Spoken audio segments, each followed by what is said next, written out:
আগামী 12 ফেব্রুয়ারি জাতীয় সংসদ নির্বাচন ও গণভোট জাতির উদ্দেশ্যে দেওয়া ভাষণে নির্বাচনী তফসিল ঘোষণা করেছেন প্রধান নির্বাচন কমিশনার এএমএম নাসির উদ্দিন। নির্বাচনী তফসিলে কি কি আছে তার বিস্তারিত জানাতে নিউজ রুম থেকে যুক্ত হচ্ছেন সহকর্মী মাহফুজা মুসলিহি। মুসলিহি, নানা জল্পনা কল্পনার পর তফসিল ঘোষণা, এই তফসিলে কি কি থাকছে, কি আছে আপনার কাছে তথ্য জানাবেন আমাদের। আকাশ, আপনি জানেন জনগণের অনেক কাঙ্ক্ষিত যেই ভোট, সেই ভোটের যেই তফসিল সেটি কিন্তু আমরা এরই মধ্যে জানতে পেরেছি। কিছুক্ষণ আগেই প্রধান নির্বাচন কমিশনার এএমএম নাসির উদ্দিন কিন্তু তার জাতির উদ্দেশ্যে যেই বক্তব্য প্রদান করেছেন তারই মাধ্যমে আমরা জানতে পেরেছি এই নির্বাচনের তফসিল অনুযায়ী আগামী ত্রয়োদশ জাতীয় সংসদ নির্বাচনের ভোট গ্রহণ অনুষ্ঠিত হবে 12 ফেব্রুয়ারি এবং মনোনয়নপত্র জমা দেওয়ার শেষ দিন 29 ডিসেম্বর, যাচাই বাছাই 30 ডিসেম্বর থেকে 4 জানুয়ারি পর্যন্ত চলবে। প্রার্থিতা প্রত্যাহারের যে শেষ সময়টি তিনি জানিয়েছেন সেটি হচ্ছে 20 জানুয়ারি পর্যন্ত। আর প্রার্থীরা প্রচারণা যেটি করবে সেই প্রচারণা চালানোর সময় কিন্তু 22 জানুয়ারি থেকে 10 ফেব্রুয়ারি পর্যন্ত বেঁধে দিয়েছে নির্বাচন কমিশন। আমরা জানি এরই মধ্যে নির্বাচন কমিশন আগামী জাতীয় নির্বাচনকে সকল প্রশ্নের ঊর্ধ্বে রাখতে এবং একটি গ্রহণযোগ্য ও বিশ্বাসযোগ্য নির্বাচন অনুষ্ঠানের লক্ষ্যে এরই মধ্যে অসংখ্য যে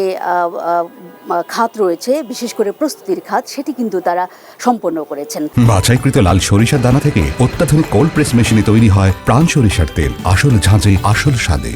এবং আমরা জানি কিছুক্ষণ আগেই প্রধান নির্বাচন কমিশনার যে তার ভাষণ দিয়েছেন জাতির উদ্দেশ্যে, সেখানে কিন্তু এই নির্বাচনকে একটি উৎসবে পরিণত করার জন্য জাতির যেসব দায়িত্ব সেটি যেমন পালন করতে আহ্বান জানিয়েছেন, একই সঙ্গে রাজনৈতিক দলের যেসব নেতাকর্মী রয়েছেন তাদেরও কিন্তু আরপিও মানার ক্ষেত্রে, বিশেষ করে পোস্টার যে বিষয়টি রয়েছে, পোস্টার লাগানো, সেটি যেন তারা বিরত রাখেন এবং পোস্টাল ব্যালটের যে ভোটদান প্রক্রিয়া সেটি যেন তারা উৎসবের সঙ্গে পালন করেন। এই তফসিলে নতুন যে বিষয়গুলো আমরা লক্ষ্য করেছি সেটি কিন্তু আগামী জাতীয় নির্বাচনে এবং গণভোট অনুষ্ঠানের ক্ষেত্রে প্রবাসী ভোটার যারা রয়েছেন তারা কিন্তু পোস্টাল ব্যালটে এই প্রথম, বাংলাদেশের ইতিহাসে এই প্রথম তারা ভোটাধিকার প্রয়োগ করার সুযোগ পাবেন। আরপিও সংশোধনের মধ্য দিয়ে আমরা লক্ষ্য করেছি এই বিষয়গুলো সন্নিবেশিত করা হয়েছে এবং পোস্টাল ব্যালটের মাধ্যমে বাংলাদেশে এতদিন যারা সরকারি দায়িত্বপ্রাপ্ত ছিলেন, বিশেষ করে সরকারি কর্মচারী বা কর্মকর্তা যারা নির্বাচনী দায়িত্ব পালন করতেন এবং নিজ এলাকায় থেকে যারা নির্বাচনী দায়িত্ব পালন করতেন তারা কিন্তু ভোট প্রদান করতে পারতেন না, সেটি কিন্তু এবারে তাদের জন্য সুযোগ দান করা হয়েছে এবং পোস্টাল ব্যালটে শুধুমাত্র সরকারি কর্মকর্তা কর্মচারী বা নির্বাচনী দায়িত্বে যারা রয়েছেন তারাই যে শুধু ভোটদান করবেন তা না, দেশের মধ্যে থেকে যারা কয়েদি রয়েছেন তারাও কিন্তু পোস্টাল ব্যালটে ভোটদানের বা তাদের ভোটাধিকারের সুযোগ পাবেন। এরকম অসংখ্য কিন্তু আমরা দেখেছি যে এবারের তফসিলে নতুন নতুন বিষয় সংযোজন করা হয়েছে এবং আগামী জাতীয় নির্বাচনকে অবাধ এবং সুষ্ঠু ও গ্রহণযোগ্য করার ক্ষেত্রে রাজনৈতিক দলের সঙ্গে, অংশীজনের সঙ্গে এবং যারা এই নির্বাচনী কাজে দায়িত্ব পালন করবে, নির্বাচনী কর্মকর্তা এবং আইন শৃঙ্খলা বাহিনীর যেসব কর্মকর্তা বা কর্মী রয়েছেন তাদেরকেও কিন্তু দক্ষতা উন্নয়নের ক্ষেত্রে এরই মধ্যে নির্বাচন কমিশন তাদের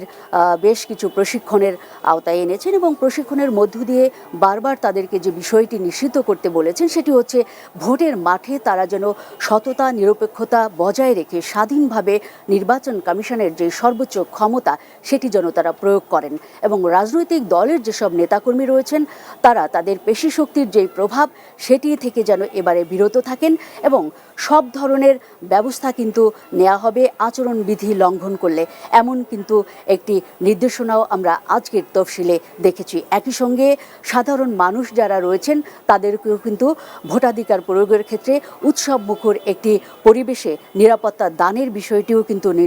নির্দেশনা আকারে তিনি জানিয়েছেন। জি আকাশ, এই ছিল আজকের তফসিল নিয়ে আমার কাছে সবশেষ পরিস্থিতির খবর। আকাশ।